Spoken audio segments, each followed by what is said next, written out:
Mesdames et messieurs, bonsoir. Vous êtes sur Ici, tout se raconte. Ils sont nombreux, ces hommes et femmes qui vivent des multiples vies et ont des multiples faces, sans véritablement se soucier du tort qu'ils font à leurs victimes. Oui, victimes, j'ai dit. Et plus grave, ils se comportent la plupart du temps en donneurs de leçons et mieux, lorsque vous échangez avec ces individus, hommes comme femmes, ils se présentent comme étant vivant un bonheur parfait. Cet après-midi, nous allons parler de ces individus à travers le thème double vie, double face. Mon invité n'est plus à présenter, c'est le peintre métaphysicien Raimir Moussa. Bonsoir. Bonsoir Tatiana. Comment vous allez? Dieu est grand. Alors, le décor est planté, double vie, double face. En métaphysique, cela vous renvoie à quoi? Merci Tatiana. En métaphysique, quand on parle de double vie, cela pose le problème de la notion de double existence, double cosmos, c'est-à-dire la matière visible et l'invisible, c'est-à-dire les autres royaumes parallèles. C'est pour vous dire quoi? Ce que vous me posez comme question pose le problème de la réelle vie. Est-ce que c'est nous qui sommes dans la vraie vie, les vivants qui sommes dans la vraie vie, ou ce sont les morts qui sont dans la vraie vie? L'autre chose que ça pose, c'est la notion de cycle d'existence de chacun de nous. Le temps que chacun de nous, les seigneurs du karma, lui ont conféré pour repartir dans le monde invisible. En dehors de ça, ça pose aussi le problème de est-ce que la mort que nous voyons devant nous, celui qui est mort devant nous, est-il totalement déjà dans l'autre monde? Est-ce que celui que nous avons enterré, est-ce que nous avons l'occasion souvent de vérifier des jours après si le corps physique est toujours là? Rappelons qu'il y a aussi au-delà du mystère des groupes d'hommes et de femmes qui pratiquent certaines cérémonies qui consistent à faire mourir par des techniques occultes et qui, des jours après, on peut relever ces corps et les ramener à la vie. Alors, moi, la question qui me tarote tout de suite dans la tête lorsque je vous écoute, est-ce que ces hommes ou ces femmes que nous avons dans nos sociétés aujourd'hui qui ont des foyers multiples, c'est-à-dire il vit au Bénin, il a une femme et des enfants au Bénin, il retourne en France, il a une femme et des enfants au Bénin. Alors ceux-là, en métaphysique, comment est-ce que vous pouvez les qualifier? Est-ce que c'est des gens qui sont déjà aussi morts également ou alors c'est des hommes comme vous et moi? Bon, il faut que nous notions la différence. Celui qui a une vie ici au Bénin, s'il demande qu'il veut voyager à tout le monde, et tout le monde sait qu'il a voyagé, c'est autre chose. Mais il y a des gens devant tout le monde qui sont morts, qu'on a enterrés devant tout le monde. Ben non, je ne parle pas de cela justement. Je parle des vivants. Très bien. S'agissant des vivants, il n'y a rien d'anormal dedans. Il n'y a rien d'anormal dedans. D'avoir une double vie, mais sans que les deux familles ne soient au courant? Il est interdit d'interdire, il est interdit de juger. Lorsque vous allez prendre chaque homme et vous allez lui poser tellement de questions, vous allez vous rendre compte que chacun a des justifications de ce qu'il fait. C'est pour vous dire quoi? Chacun va assumer ce qu'il fait, tôt ou tard, devant les lois du karma. Ce qui est certain, le mensonge ne peut pas durer éternellement. Tôt ou tard, la vérité va éclore. Et souvent, ça déséquilibre. Oui, mais il y a des mensonges qui durent ou c'est peut-être le jour où le monsieur ou la femme décède qu'on se rend compte que, effectivement, celui-là avait ce genre de vie. Alors, ma question, c'est de savoir, est-ce que ces personnes qui ont cette double vie-là, est-ce qu'ils acquièrent ça depuis la naissance? Je peux vous dire que nous ne sommes pas les mêmes. Qu'il y a au minimum 12 types de personnalités, dont les 12 maisons astrologiques et les 12 signes astrologiques. Il y a des gens qui sont à l'aise totalement dans la notion de polygamie, alors qu'il y en a qui ne supportent pas ça. Vous appelez ce genre de vie polygamie? C'est une forme de polygamie. Sans que celle qui est au Bénin ne soit au courant que son mari a une femme, par exemple en France, avec des enfants? Bref, le monsieur vit ou la dame vit dans un flou total, monsieur Raimi. Mais je vous dis que c'est la femme ou c'est l'homme qui est ignorant. Parce que si on suit la tradition daoméenne, ce n'est pas des choses qui peuvent arriver. On consulte avant de se mettre en alliance. Et la tradition va vous dire que votre homme-là est capable de faire ça. Êtes-vous prêt à supporter ça? Parce qu'il y en a qui sont forts dans la capacité à porter plusieurs masques. Mais le problème, c'est quoi? C'est dans le futur que le déséquilibre vient. C'est dans le futur que le déséquilibre vient. Une chose est sûre, tous ceux qui mènent ces gens de vie, tôt ou tard, c'est des drames qu'ils laissent comme héritage. Parce que les gens se demandent parfois, dans notre tradition, si ce n'est pas un mekwadé, c'est-à-dire, est-ce que ce n'est pas un mauve? Parce que celui qui a ces capacités, souvent, ils ont des dons de dédoublement. Donc vous voulez dire que ce genre de personnes, généralement, c'est des gens qui sont de passage sur Terre? Excusez-moi, il y en a que vous voyez physiquement, mais qui ne sont pas réellement totalement des êtres humains. Il y en a. Les témoignages sont là. Il y a des gens qu'on a enterrés régulièrement au sud ici et qu'on a retrouvés au nord des années après avec des enfants. Mais quand il a compris qu'on a su ça, quand les enfants sont venus, lui-même, on ne l'a plus jamais vu. C'est pour vous dire quoi? Le corps physique que vous voyez, parfois il y a des êtres qui ont des dons terribles, des capacités terribles à jouer avec ça. Est-ce que vous savez que vous, Tatiana, si vous avez développé certains pouvoirs, vous pouvez vous manifester à votre chéri là où il est et vous allez faire l'amour totalement, il va croire que c'est vous. Ça pose le problème de la densification du corps. Certains ont ce pouvoir de densifier leur corps et d'être à tel endroit et de se manifester à un autre endroit et de faire totalement ce qu'un homme physique peut faire.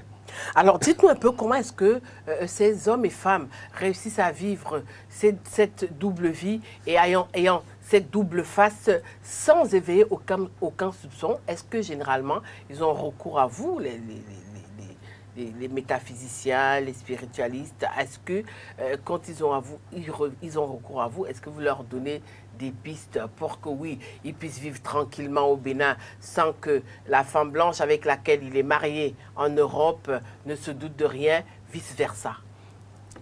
Vous savez, c'est l'ignorance qui tue. La plupart de certaines femmes qui sont en dehors de l'Afrique ne maîtrisant pas surtout l'aspect magique de nous, Africains, subissent ces lois-là. Bah, vous croyez que les blanches aussi ne trempent pas? Excusez-moi, la magie des blancs, ce n'est pas la magie des noirs. Soyons réalistes. Le nègre a cette capacité de vous endormir debout. Ils sont plus forts. Je vous dis la vérité, ils sont capables de vous endormir. C'est-à-dire, on est capable de vous faire croire ce qu'on veut. On peut vous faire vivre sous hypnose des années.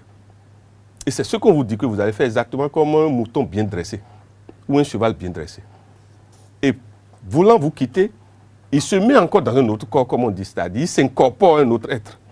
C'est le même être physique, hein, mais il se donne une autre personnalité pour venir à l'autre bout encore. Ce qui est sûr, les deux qui sont au milieu, ou tous ceux qui gèrent cette même personne subissent souvent la magie noire. Parce que c'est toujours la magie noire qui est derrière ces genres de phénomènes. Donc ces hommes et femmes ont recours à vous? Si vous dites qu'ils sont recours à vous, c'est comme si...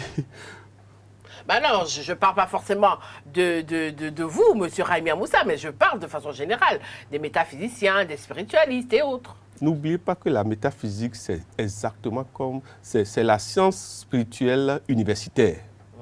Il y a une différence. Et la métaphysique englobe maintenant des sous-disciplines qui vont des disciplines positives aux disciplines négatives. Ce que nous appelons les sous-disciplines de base astrale.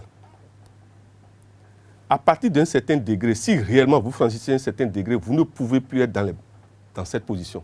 D'accord. Donc quand on dit que quand vous voyez quelqu'un sortir publiquement et porte ce titre, c'est qu'il a été autorisé.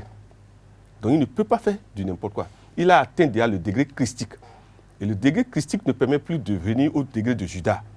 Ce n'est plus possible. Le degré de la trahison. De la trahison, merci. Alors, lorsqu'un individu décide, qu'il soit femme ou qu'il soit homme, décide de mener une double vie, cela fait-il partie de son karma? Si cela ne fait pas partie de son karma, cela lui crée de karma et de dette karmique. Et qui va s'illustrer souvent dans ses propres enfants, puisque le sang véhicule le karma. Cela veut dire quoi? Quand vous allez étudier dans la famille de ce personnage et dans ses anciennes vies, vous verrez qu'il y a déjà eu quelqu'un qui a fait ça. Parce que souvent, nous sommes héritiers des actes et du sang de nos parents. Tout ce que nous allons souhaiter simplement, c'est quoi? Que ceux qui font ça n'oublient pas que le karma existe et les dettes karmiques existent. Et donc, ils créent un royaume de personnages qui vont toujours répéter pareille manière de faire. Tout à l'heure, vous avez dit que la métaphysique dahoméenne n'accepte pas ce genre de vie. Alors, à moi de vous poser la question, à moi de vous demander, mais il est un secret pour personne que dans notre société béninoise, nous avons ces hommes et femmes qui pratiquent ce genre de vie. Alors, dans ce cas, comment vous faites pour remettre ces femmes ou ces hommes sur le droit chemin? D'abord, remarquez les causes, les raisons pour lesquelles les gens choisissent pareille vie. La plupart du temps, c'est pratiquement lorsque on vous impose le mariage civil, où on vous dit, bon, vous ne pouvez pas avoir une femme. Et parfois, remarquez que la femme... Cet individu ne va quand même pas accepter de vivre dans la clandestinité quand on ne cherche pas à légaliser sa conjointe ou sa partenaire. Je veux dire par là quoi? La plupart du temps, ce sont les femmes même qui emmènent parfois certains hommes à se comporter comme ça. Parce que trop d'exigences font qu'on vous cache beaucoup de choses. Je veux dire quoi par là?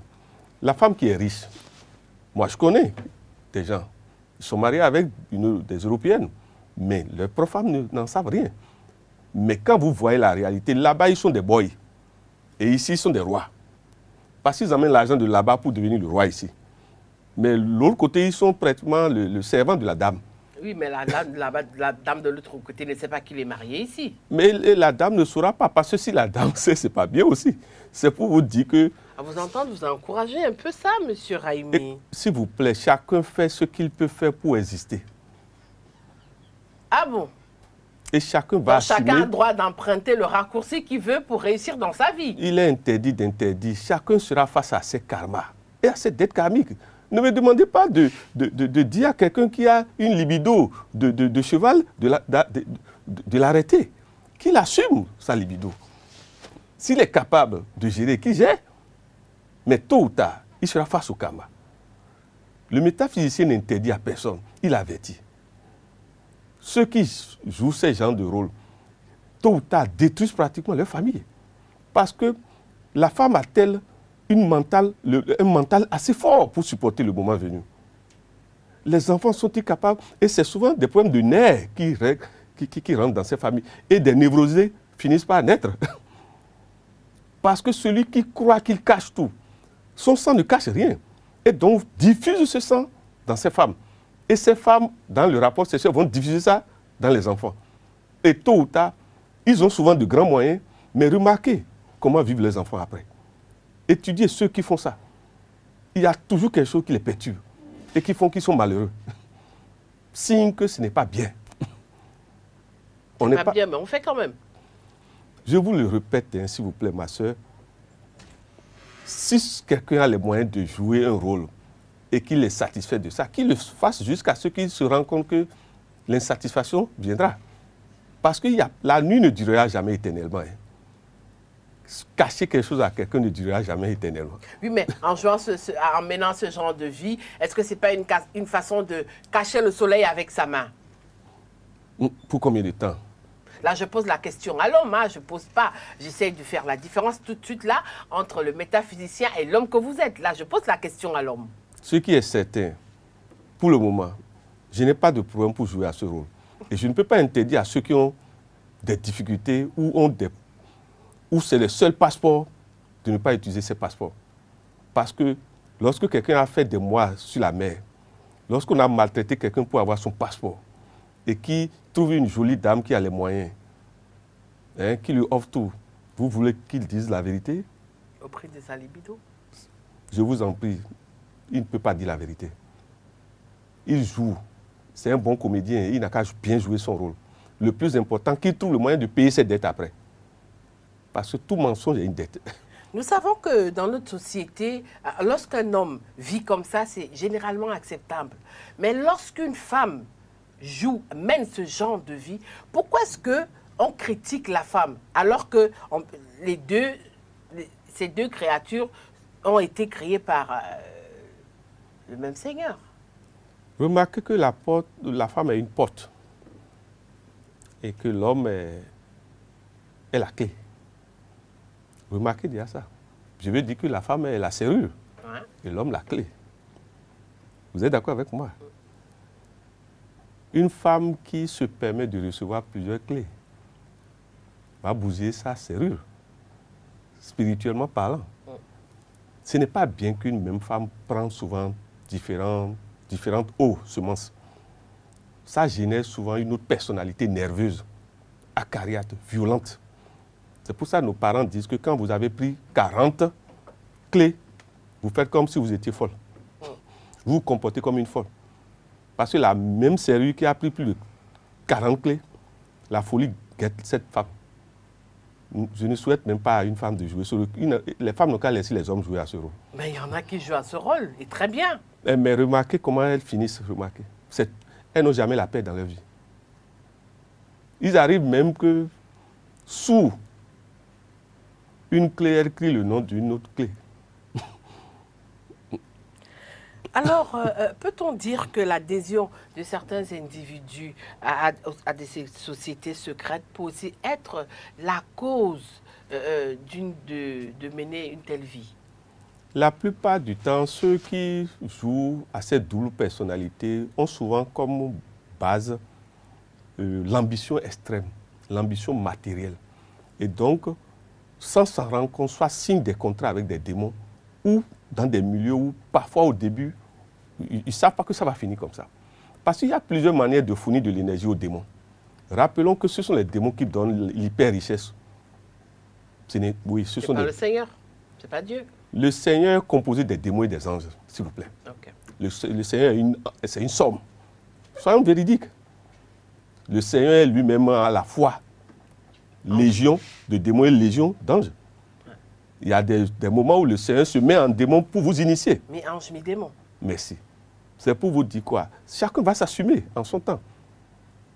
Si quelqu'un joue à un contrat avec les démons, qu'il sache que tôt ou tard, des gens vont payer autour de lui et lui-même paiera en son temps. Ce que les femmes ne savent pas souvent, c'est quoi? Le sperme peut être, quand le sperme rentre chez la femme, ça peut être juste l'occasion de donner à manger aux démons. C'est ça que les femmes doivent savoir. Ce n'est pas forcément le sang. Les rapports sexuels aussi, ça servent pour nourrir les démons. De ceux qui ont signé des contrats avec ces démons-là. Ce n'est pas seulement le sang. Parce que l'autre forme de sang dans l'homme, c'est le sperme, s'il vous plaît. Et l'ovaire de la femme, c'est aussi un autre centre énergétique, comme les seins de la femme.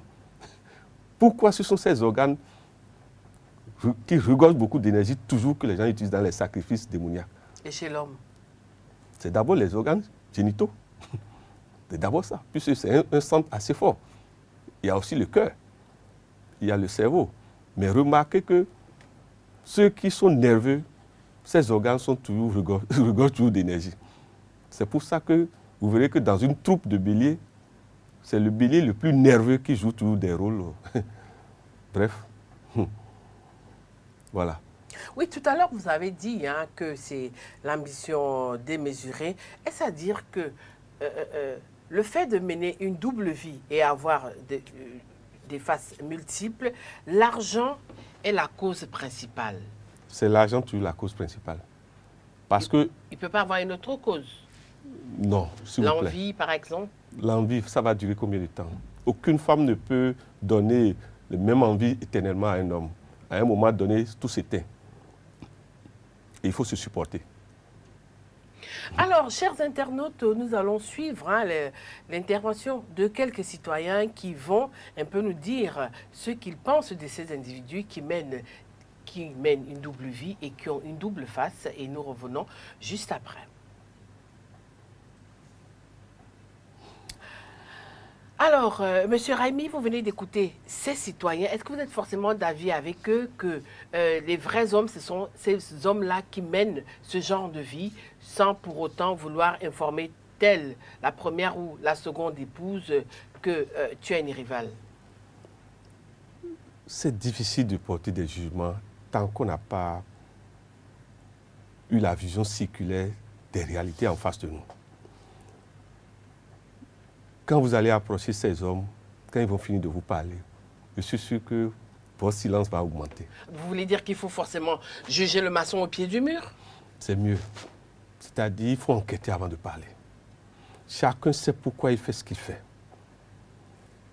Dites-moi, quelqu'un dont la famille n'a rien, venant d'une famille hyper pauvre, qui a plein de parents à supporter, vous pensez que tôt ou tard, quand on va lui présenter des situations où il peut avoir l'argent en 2, 3 tours, il ne va pas faire? S'il vous plaît, faisons attention avant de juger. Oui, mais qu'est-ce que on fait donc du bonheur de ces enfants lorsque un enfant sait que X, c'est mon père, et un autre enfant dans un autre pays ou dans un autre quartier de la ville sait que ce même X, c'est mon père, et le jour où les enfants découvrent ce côté, et les femmes découvrent ce côté infâme de leur mari, comment est-ce que vous croyez qu'ils vivent ça? C'est ce que je vous disais tout à l'heure, s'il vous plaît. C'est l'ignorance qui est la plus grave erreur sur cette terre. Celui qui a eu la connaissance, quelle que soit la misère dans laquelle cette personne vit, n'ira pas là.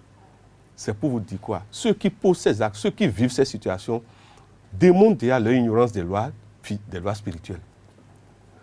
Surtout les lois karmiques.